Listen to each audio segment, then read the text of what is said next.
One, two, get down. Bonjour à toutes et à tous, installez-vous, c'est l'heure de votre thérapie pop. Paid the cost to be the boss. Paid the cost to be the boss. I paid the cost to be the boss. Look at me. Chers amis, bienvenue à bord pour ce nouvel épisode de Thérapie Pop, l'émission qui décrypte pour vous la musique contemporaine des années 50 à demain. Nous sommes comme chaque semaine ravis de vous retrouver pour 26 minutes de culture musicale. Et pour mon plus grand plaisir, mais également pour le vôtre, c'est Gauthier qui nous prendra par la main aujourd'hui. Salut Gogo. Salut Théo, avec un Gogo qui va te rendre ses devoirs de vacances avec un peu de retard. Mais c'est pas grave. On verra à la fin si tu es bien noté. C'est jour de prescription les amis, vous l'aurez compris, il semblerait que la moisson de cet été était bonne et qu'on débute ce mois d'octobre avec plein de disques à écouter, ou pas. Et on commence Gauthier avec un duo australien dont on n'avait pas entendu parler depuis un moment, et pour cause, étant donné qu'il n'avait pas sorti de son depuis 2016, c'est Empire of the Sun. C'est bien. Alors non, non je l'ai mentionné. J'ai Théo. même oublié le titre de l'album, je suis désolé. Alors je précise, il y a tellement d'albums qu'il faut chroniquer qu'on peut pas mettre d'extrait pour chacun d'entre eux. Et je l'avais mis dans la prescription parce que toi comme moi on a vibré avec notamment, je crois que c'était leur premier album. Le premier album il était... Qui avait sorti 2 hits principaux, parce que l'album en tant que tel était pas fabuleux. Ça fait un peu on va dire... redite sur Déjà Vu, c'est vraiment pas ouf. Je l'avais mentionné encore une fois parce qu'il fallait le mentionner, mais c'est clairement pas l'album de la prescription sur lequel il faut que vous vous concentriez. Je crois que leur single, vous pouvez y aller, qui est assez tubesque, mais loin de ce qu'ils avaient fait à l'époque. Et l'album s'appelle donc Ask That God, je l'ai retrouvé. On poursuit avec la belle américaine Kacey Musgraves, plus prolifique qu'Empire of the Sun, puisque à 36 ans, elle sort son 6e album, intitulé Deeper Well. C'est mignon, mais sans plus, non Gauthier ? Un petit extrait pour te montrer ce que ça donne ? Allez, d'accord. Allez, la chanson Anime Eyes.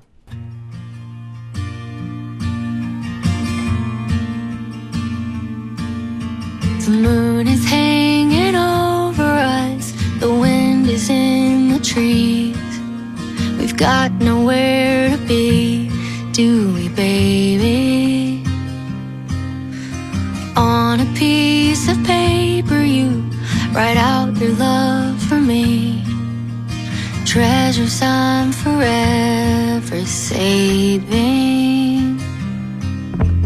Oh, you're such a pretty thing. When I look at you, I'm always looking through anime eyes. A million little stars bursting into hearts in my anime eyes. Made it through tears to see the Miyazaki sky. Now it's you and I, and we're flying. Confidently I can say I'd almost given up. You showed me how to love without trying. Oh, you're such a pretty thing.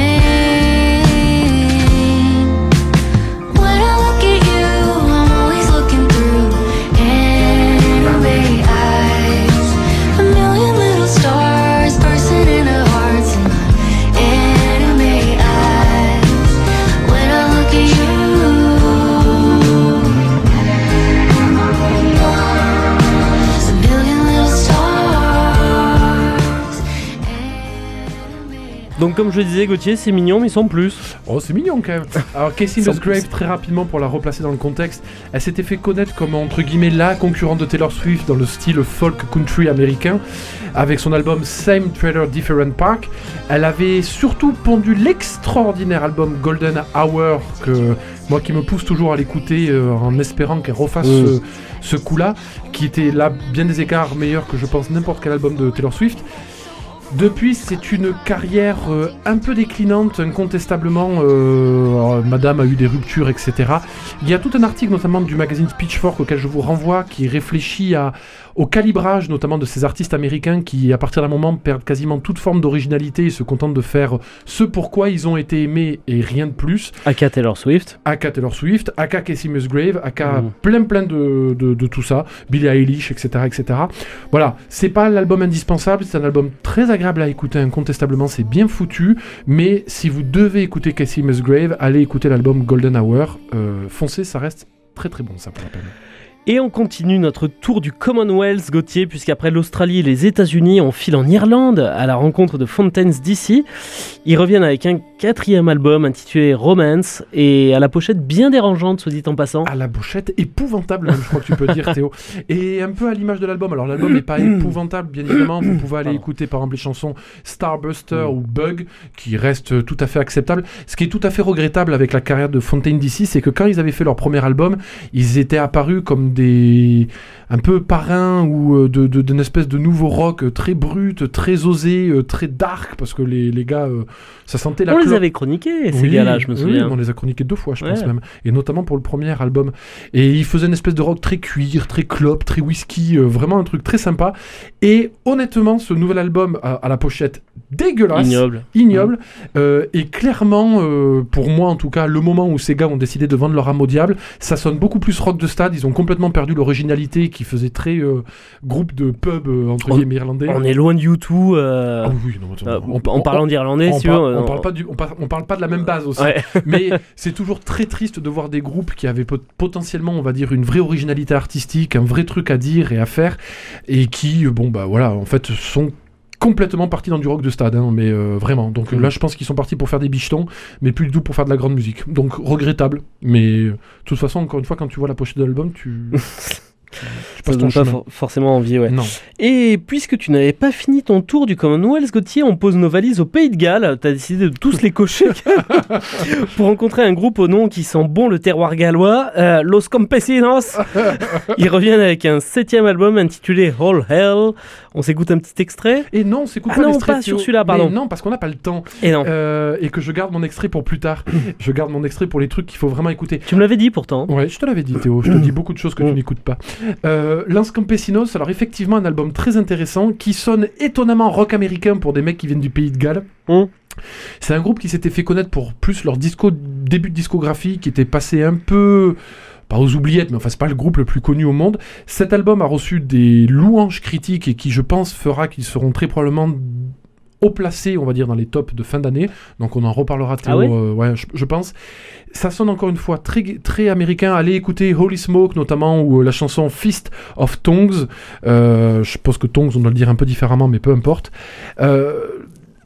Je ferai on va dire le même reproche qu'à beaucoup d'albums américains. C'est un album qui est assez long, alors qui est construit avec 3 chansons, un break, 3 chansons, un break, 3 chansons, un break, et en fait quand tu arrives au 2e break, tu commences un peu à avoir envie de vomir, t'en as un peu marre. Ça m'a pas trop plu, moi. C'est pas mal. Ouais, ça m'a pas trop plu. C'est brut. Ça me faisait penser à une espèce de Blink, un peu. Tu vois, américain. Ouais. Un peu mieux quand même que pour des Gallois, quoi, mais ouais, mais tu t'écoutes le début de l'album, notamment donc les 2 premières phases, donc le premier 3 premières chansons, le break, 3 premières chansons, en te disant et tout, c'est cool, je passe un bon moment. Effectivement, il y a des mélodies qui sont très péchues, tout en étant... C'est un peu dépassé, tu vois ce que je veux dire? Ah oui, ça sonne très vieux rock américain, effectivement. Rock américain, pas Elvis Presley, rock américain, comme tu dis, un peu Blink-182, plus Weezer à mon avis, mais un peu comme ça. Et ça en est assez rapidement écœurant, un album qui aurait très bien fini en 10 chansons plutôt que je crois 15. Voilà, mais bon, incontestablement intéressant pour tous ceux qui aiment le rock un peu, encore une fois, abrasif, et qui est nettement plus intéressant que le dernier Fountains DC, pour la peine. Vraiment, voilà, sans nul doute. Il est maintenant l'heure pour toi, Gauthier, de nous parler de ta pépite inconnue du mois, du moins pour moi. C'est le jeune MJ Lenderman qui, malgré ses 25 ans, nous sort son 5e album en 5 ans. Il s'intitule Manning Fireworks et c'est plutôt pas idiot comme son. On s'écoute un petit extrait ? La chanson She's Leaving You. Alors je m'excuse, la chanson est un extrait, une capture, on va dire, de son clip. Donc il y a une petite mise en... pirates ? Non, non, mais c'est que voilà, on va chercher les fichiers où on peut. Mais voilà, donc il y a une petite intro qu'il n'y a pas dans la chanson originale, on va dire. Mais la chanson reste excellente. She's Leaving You, excusez-moi, de MJ Lenderman.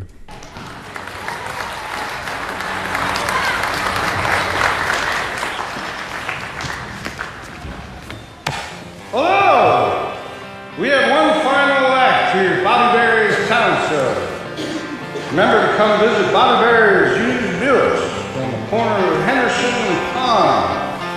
But before that, please enjoy a song by MJ Lenderman.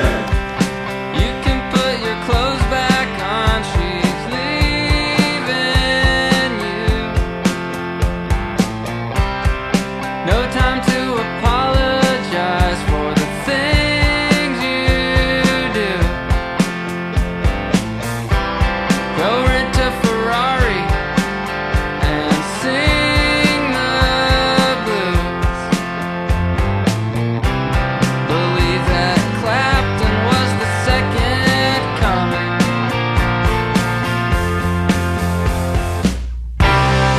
Falls apart, we all got work to do.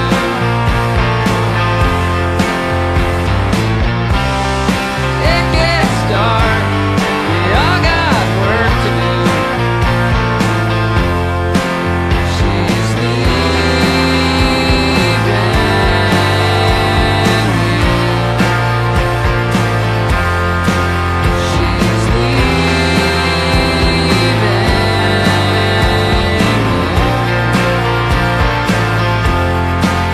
You said Vegas is beautiful at night.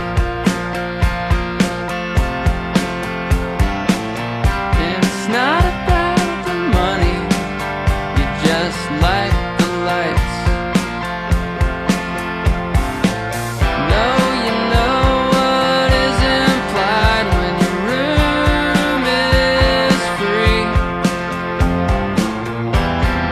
You're feeling lucky.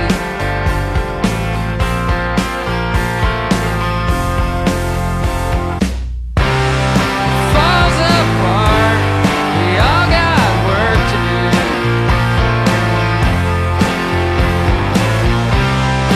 It gets dark, we all got work to do.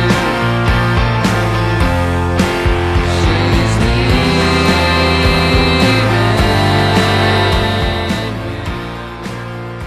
MJ Lenderman, donc. Ouais, alors on en avait parlé Théo à l'époque, alors pas dans une prescription je crois, mais dans le best-of de l'année 2022 pour son album Boat Songs qui montrait déjà que le gars allait très probablement faire un truc vraiment bien. Il était passé aussi un temps chez Waxahachie Ah oui, Waxahachie, je me Waxahachie. souviens de. Et l'excellent album Tigers Blood. Et il revient donc avec l'album Mining Fireworks. Et que te dire mon cher Théo, à part que cet album est parfait. Il y a 9 chansons, il n'y en a pas une seule de mauvaise. Donc au moins ça règle le problème. C'est tout dans cette veine-là, une sorte...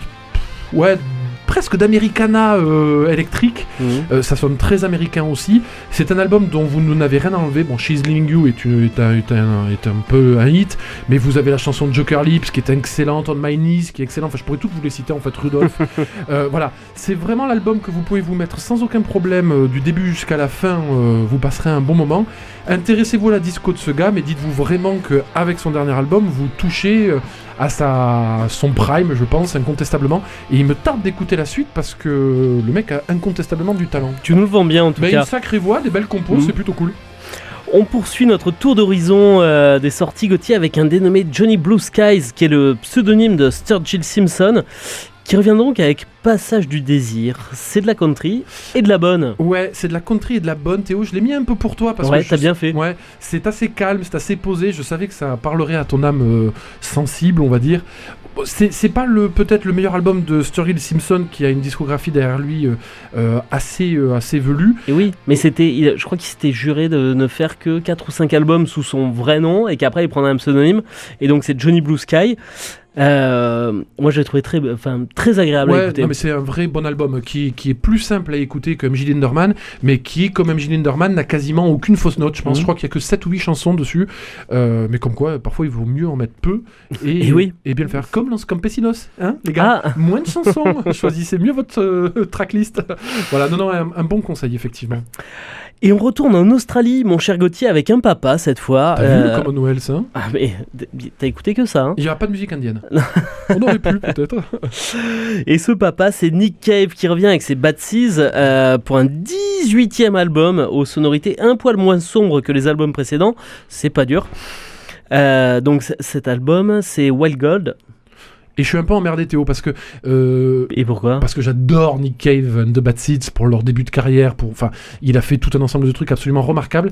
Et alors notamment, bon, vous pourrez vous intéresser à l'histoire de ce gars qui a perdu son fils, je crois qu'il s'est suicidé ou un truc dans le genre. Enfin, un accident pas top, qui avait notamment donné lieu à l'enregistrement de 2 albums. Tu parlais effectivement un peu dark, mais extraordinaires, que sont Skeleton Tree en 2016 et Ghostin en 2019, qui étaient effectivement des albums assez noirs, mais qui faisaient preuve d'une inventivité formelle. Enfin, c'était un son comme personne ne composait, voilà. Et avec ce nouvel album Wild God, il revient à quelque chose de plus, on va dire, mainstream, calibré. Ouais. En tout cas, c'est pas le Nick Cave que j'aime, incontestablement, donc je suis un peu emmerdé d'en dire du mal, parce que ça reste quand même une discographie absolument fondamentale. Mais voilà, ne vous intéressez peut-être pas forcément à celui-là, foncez plutôt sur Skeleton Tree ou Ghostin, ou sur sa carrière avant, qui est tout aussi remarquable. Ouais. Et, On a dit que c'était le 18e album, donc il y a quand même de quoi faire avant. Il y a de quoi faire, il y a d'immenses albums avant, mais voilà, il est revenu sur quelque chose d'un peu plus classique. Ce qui est peut-être pas plus mal, ça veut peut-être dire qu'il va un peu mieux, mais bon, voilà. Souhaitons-lui. Ouais, mais pas le meilleur.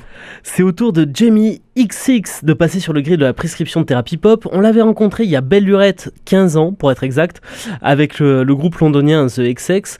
Il revient avec un deuxième album solo, après In Waves, et intitulé cette fois... Non, après In Color, et c'est In Waves l'album. Ah pardon. Ouais, l'ancien album s'appelait In Color. Ah mais je me... En plus, les pochettes d'albums sont assez simples parce que In Color c'était des couleurs et In Waves là, c'est des des vagues. Ouais. Donc cette fois c'est In Colors. Non, cette fois c'est In Waves. C'est In Waves. Je m'y perds. Tu veux un extrait peut-être, non? Ça te ferait plaisir? Non, je t'en mets un, ça te permettra Allez, de vas-y. reprendre ton souffle. Qui sait? Et mes esprits.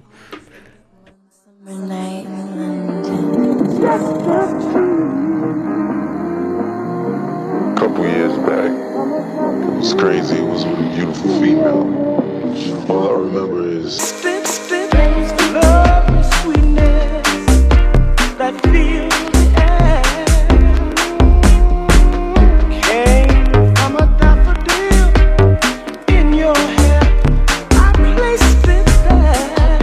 Love and sweetness that fills the air. Came from a daffodil in your hair. My heart blossomed with the look. Deep into each other's eyes. Something was brewing and I was ready to fly. I never even thought about it twice. I said, Let's go dance. I was ready. I was ready to fly. Love and sweetness that fills the air. Came from a daffodil in your hair. I placed it there. Next thing I knew it. Alors c'est du bon Gauthier ça ou pas? Alors écoute, je vais battre ma coupe. Alors Jamie XX, effectivement, on l'avait connu comme le producteur, je crois, à l'époque des XX, un groupe qui ne fait plus du tout parler de lui, puisque ils ont plus rien composé, je crois, depuis Très Belle Lurette, mais qui avait notamment fait un premier album remarquablement remarqué, et lui-même avait fait donc In Color en 2015, et il avait attendu 9 ans avant de nous pondre In Waves, et je dois bien T'es t'avouer... sûr que c'est In Color? Non, là, j'en suis absolument certain. Mais depuis le début, j'en suis certain, Théo. Et donc cet album In Wave, alors en toute franchise, j'avais adoré In Color, c'était incroyablement novateur. C'était vraiment, vraiment génial, on pourra en parler très longtemps. Je vais me concentrer sur In Wave. Je suis rentré dans l'album en étant absolument écœuré. Ça sonnait comme une sorte d'hommage à la house, alors un peu la house de Chicago, puis à la house un peu moderne. Je me disais que ça faisait très calibré radio, lourdingue, mais vraiment lourdingue. Et puis... j'ai eu mon cher Valran au téléphone, mon bon Théo que tu connais, qui est mon redresseur de conscience musicale quand je me fourvoie. Et qui redresse bien. Et Valran m'a sorti cet argument que je trouve extrêmement pertinent, qui me disait que c'est un album qui, en matière d'électro, parce qu'il faut se positionner sur de l'électro quand on parle de Jamie XX, vous l'entendez en fond, est quand même extrêmement original et extrêmement poussé et écoutable aussi pour de l'électro. Il y a en même temps Floating Point, je crois, qui a sorti un album qu'on aurait pu chroniquer d'ailleurs dans cette prescription, qui te balance dans un club sous acide en moins de 3 minutes. C'est vraiment un vrai album d'électro. Jamie XX, il n'est pas là-dedans, c'est un démocrate de l'électro, et qui arrive à te vendre plein de choses, plein de sons très différents, très originaux. Il y a d'ailleurs un paquet de featuring sur l'album, je pense à The Avalanche, enfin des groupes assez célèbres. Et donc je vous dis, alors vous y intéresserez, peut-être que certains d'entre vous y verront une sorte de machine à tube, d'autres y verront quelque chose comme moi, peut-être d'un peu... Relatif à la machine à tube quand même. Ah si, quand même, enfin je pense que tu vas... si tu sors, tu vas en entendre. Hein.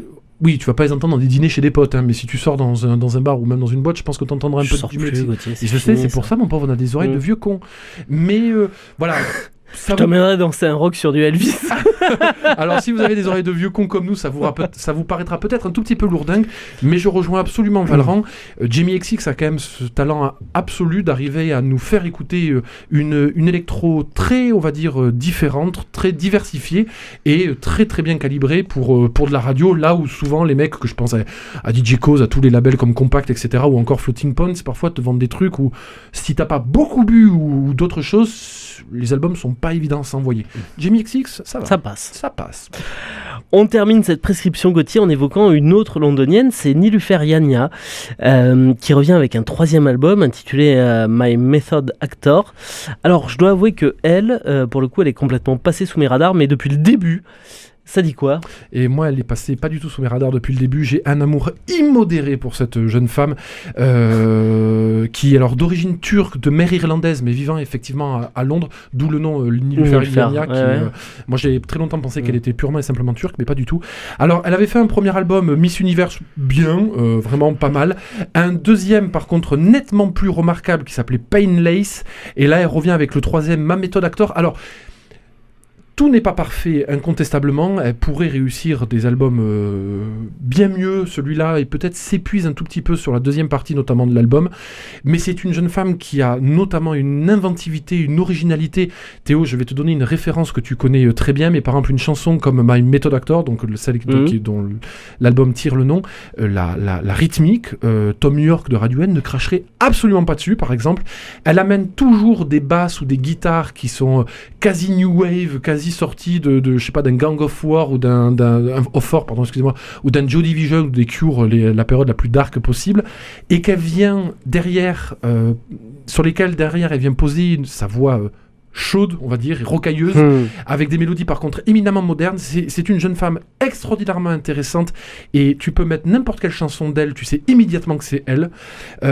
Allez écouter par exemple Mutation, allez écouter My Method Actor, allez écouter la chanson qu'on va vous mettre, donc vous n'aurez pas à l'écouter puisqu'on va vous la mettre, Like I Say, I Run Away. C'est une super compositrice, je dis largement assez de super. Ou bien, allez écouter sur le précédent album la chanson Midnight Sun, je le dis très simplement, qui est, je pense, l'un des refrains les plus brillants des 10 dernières années. Vraiment, c'est une chanson absolument remarquable. À ce point-là. Ah oui, à ce point-là, vraiment. Et voilà, foncez. Alors je vous dis, elle n'a pas encore fait son album parfait, je pense que ça viendra un jour ou l'autre, elle est très jeune. Mais une artiste... Je sais pas quel qualificatif t'auras pour cet album parfait alors. Parce que pour celui-ci... je pense, Théo, que ça sera énorme. Voilà, vraiment. Non, mais parce que si tu veux, M.J. Linderman, dont on parlait tout à l'heure, qui a fait son album parfait, le dernier est un sans faute absolu, et dans un registre, si tu veux, musical, qui est connu, une espèce d'Americana un peu folk, un peu électrique, enfin voilà. Elle est vraiment dans un truc, elle est toute seule à faire ce son. C'est résolument moderne, et on en parle souvent, Théo, c'est quand même très difficile dans la musique qu'on écoute, ce pop-rock, d'avoir des mecs qui arrivent avec un son que personne n'a fait, et qui, chaque fois, te chatoie les oreilles avec une originalité que les autres n'ont pas. Donc vraiment, j'adore cette femme, j'attends impatiemment son prochain album. Ça se sent, si je puis me permettre, ça se sent. Vous allez écouter la chanson qu'on va sur l'échelle de John Mitchell, elle est à combien, elle ? Oh non, attends, laisse-lui du temps. Johnny Mitchell, il lui a fallu du temps. Chers amis, cette émission touche à sa fin. On va se quitter en s'écoutant donc Like I Say, Runaway, comme vous le disiez Gauthier. Je vous rappelle que cette émission est à retrouver sur le site de Radio Présence, mais également sur toutes les plateformes de podcast disponibles. On se retrouve bien entendu la semaine prochaine pour parler d'un tube intemporel signé Gloria Gaynor, c'est I Will Survive. Une très belle semaine à vous, une très belle semaine à toi Gauthier. Salut Théo. À lundi.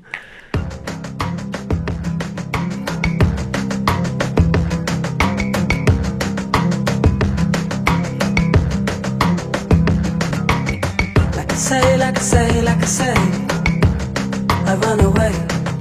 Some more precious time I can never lose. It's a state of mind, no, it's coming out.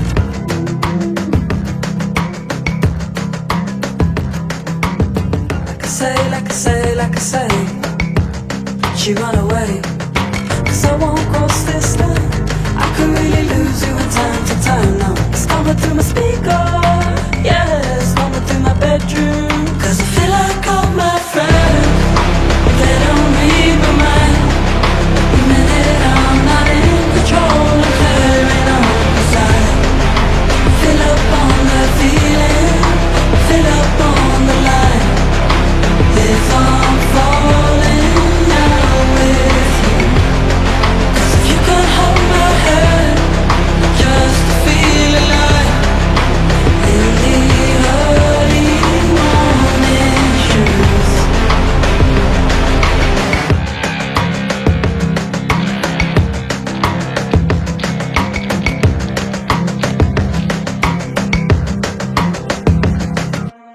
Like I say, like I say, like I say, I run away. We run out precious time. I don't wanna do this unless you know it's coming down.